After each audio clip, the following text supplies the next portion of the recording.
好，今天我跟大家讲的题目是教育2.0。那我想要集中谈的一个题目是台湾的高等教育何去何从。第一个我要分享的是对的学生跟家长分享，第二个是要对的政府分享，第三个呢其实是对的学校分享。那今天的这个3个题目呢，先说学思考好了。第一个要跟各位谈的学思考是这样子：最近我们的社会聚焦高等教育的毕业生失业、低薪、沦为台劳等等。那么一时之间，强化技职教育好像是变成了这个解决失业的偏方。其实我在心里面深深的认为，过度聚焦实用性的教育，对台湾这个小岛的未来其实是非常有害的。那什么叫做非常有害呢？我想举2个人，他不算对话，是有一个人讲，另外一个人说不是这样，来给各位分享。这是爱因斯坦对爱迪生讲的一句话，值得我们去思考，跟我们的题目是很像的。这个呢，是爱因斯坦在1921年，他听到爱迪生说念大学是没有用的，他特别回了一个，他说只学实用事物的大学才没有用。他的原文是这样 ：It is not so very important for a person to learn facts. For that, he does not really need a college. 就是你如果只是要学这些，你不需要一个大学。He can learn from the books. 这句话很重要。他说，教育的价值在这些文理学院里头，它不是要去学习那些事实或者是事证，而是去训练你的脑袋，能够想一些你没有办法从书上学到的事情。书上表示人家想过了，你要去学一些别人没想过、想不到的事情。所以给学生的建议就是上大学是为了学习思考的能力，不是为了取得学位，而且很重要的是思考的能力才是成功的关键，其他的都不是，运气好更不是。那第二个给学生的建议很短，结束了。我们接下来谈谈第二个，大学法教育部应该松手。其实我根本不是教育专家，但是我想心有所感，所以提出来分享。今天9月30号是什么日子？他的生日。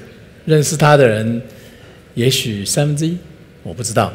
曾祖父他是清末名臣李鸿章，外曾祖父是这个那时候的水师提督。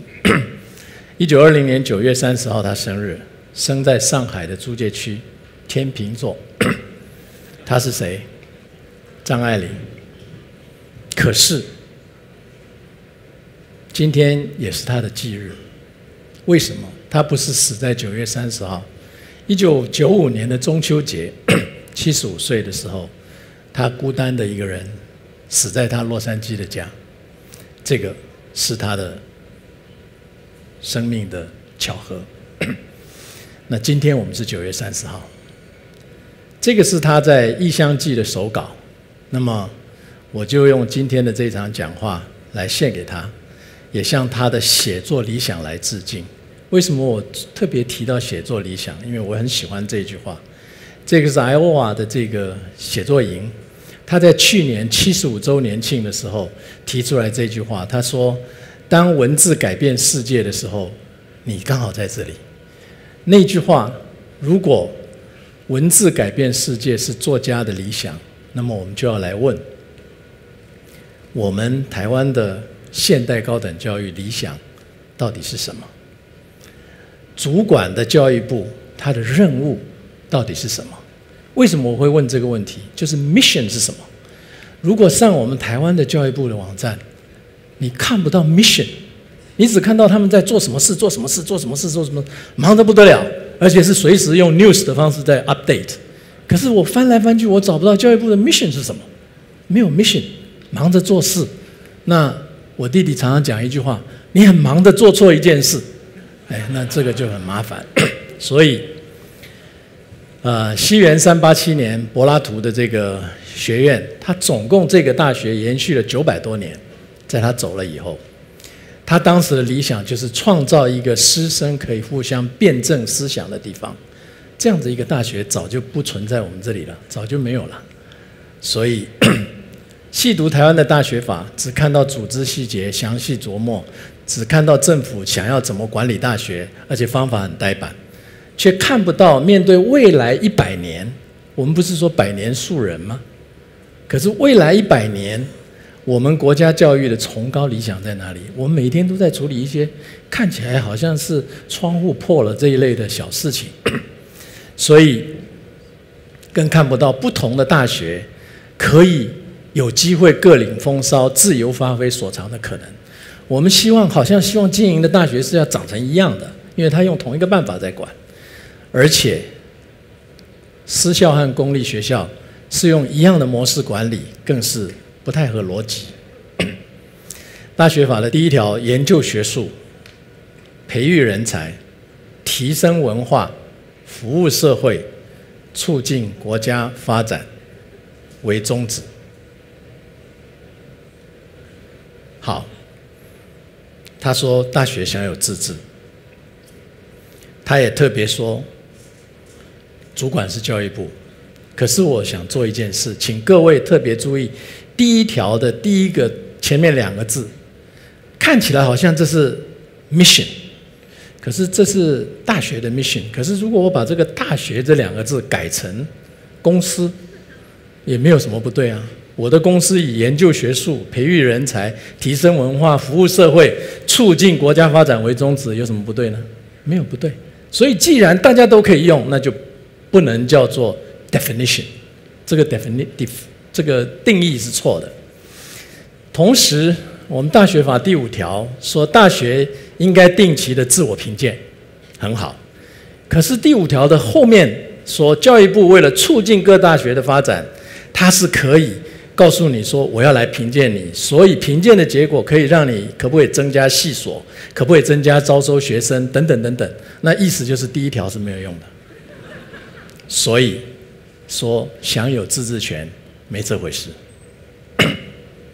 如果公司法也让经济部享有如此不合理的权利，那么台湾的企业没有一家可以成功，因为他告诉你评鉴不及格，你不可以加人哦，然后薪水我要控制是多少哦，那你怎么开啊？你就不能开啦。所以给政府的建议，要赶快修大学法，而且教育部不要负责修，因为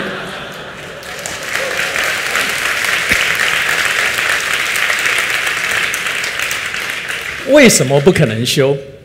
因为他说过，这个人说的大概不是我说的，总是有点道理。他说 ，Problems cannot be solved by the same level of thinking that created them 那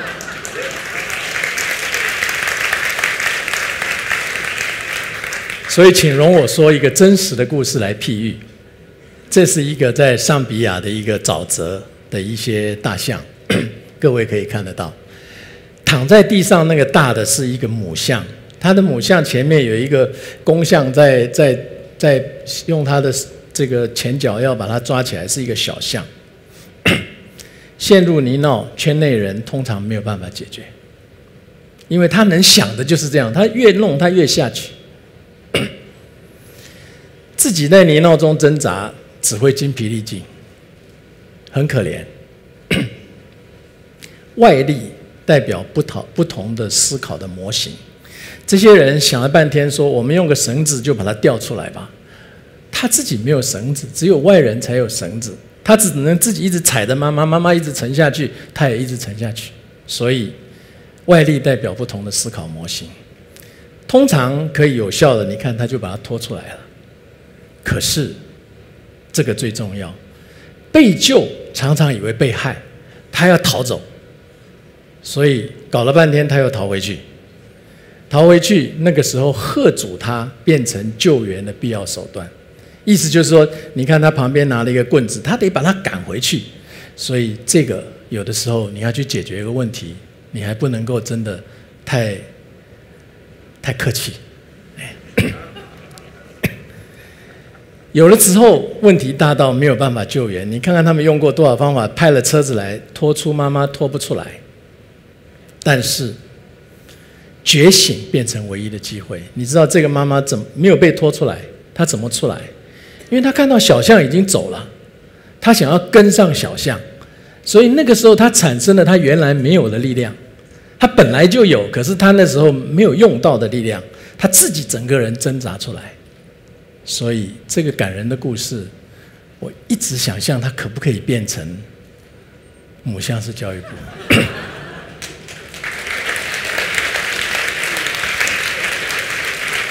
他爬得出来，他真的爬出来。好了，第一个讲完，第二个讲完，第三个，4分14秒，我控制看看。如果我说高等教育会有大麻烦，大学现有的经营方式成本过高，产能太低，是没有办法继续生存的。如果我说30年以后，大型大学的校园，包括台湾有很多，都将变成废墟。政府发大钱补助现有的经营模型是错误的。如果我这样说，大概没有什么人理我，而且还有不少人要骂我，所以不是我说的。如果是他说的呢？各位应该认识，不认识的人查一下他是谁。活得很长，一辈子都在教书。他最后的几年一直在告诉大家说，未来不是像现在这样。在1997年3月10号 ，Forbes 杂志去访问他，谈未来。他谈了很多，最后谈到教育。前面的几项都发生了，他那时候就预测哪几个公司要倒掉，所以就真的发生了。金融危机的时候就真的垮了。他一直说那样子，因为为什么要倒？不是他预测。Forbes 问他说：“你为什么可以这样预测？”他说：“I'm not forecasting。”他说：“我没有预测。” I'm seeing it， 我看到的，但是它还没有被看见。我看见没有被看见的事，这个是重点。所以16年前他说，这是我刚刚已经翻译的，30年以后会是废墟，学校没有办法，大学没有办法存活，然后问题大到什么样？它大到一个好像我们花100年的时间才把印刷术变成教科书那么长的时间才能解决的问题，那么大的问题。可是我们没有100年去解决大学的问题。Higher education is in deep crisis， 这是他说的。好，这个问题完了以后，如果各位有兴趣在网络上查，你就可以发现一些有心的大学的校长、主管传来传去，在传他说的这个是不是真的？同年6月，就是3个月以后，他又在接受访问，他那时候讲得更清楚 ：Universities won't survive， 够清楚了吧？ The future is outside the traditional campus, outside the traditional classroom. Distant learning is coming. 所以这个后面大家都知道了。这个是他在，如果我记得没有错是6月吧，6月16号他接受的访问，1分05秒。想象教育部可以认同没有校舍的美丽校园，没有入学考的严谨大学，听起来都是矛盾的。庞大师生的小型大学，还有可以想，还有可以想，可以想很多。但是更重要的，那样的一个学校里面，学生老师在中秋节会来上课。